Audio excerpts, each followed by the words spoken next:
koi nom lao koi aroni nomile nyalinyere nutoi nom telajik kilom dera rani tiamno manja jagu yeri weku enen katuratin nyalindi dia babyo kanyen dua jira tara derau dua jira tara derau ni shaira dun jage rapera jate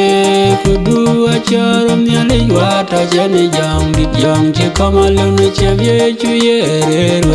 na ter tiagi balang gaping baber cengula je kakar bina chokwen yen ceng cewai na wewatie dua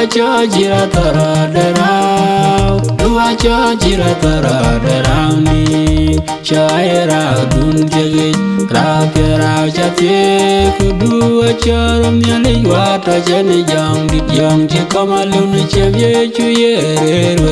na ter du cheng jaga du jel nongen analinin manyariao kuye gola wanga gpiu gpir nongen dua jira tara derau dua jira tara derau ni shaira dun jage rapera jate kudua charom nyali wata jani jang dit jang che kamalun chevye chuye na ter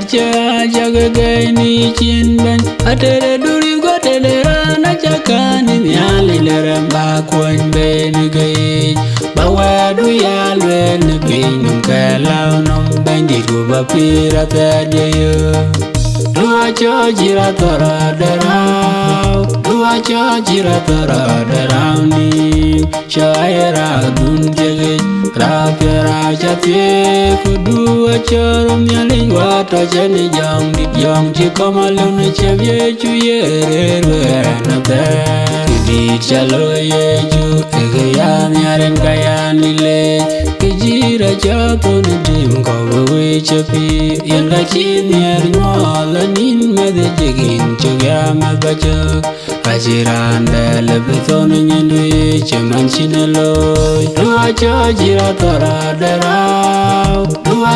jira tara derau ni shaira dun jage rapera jate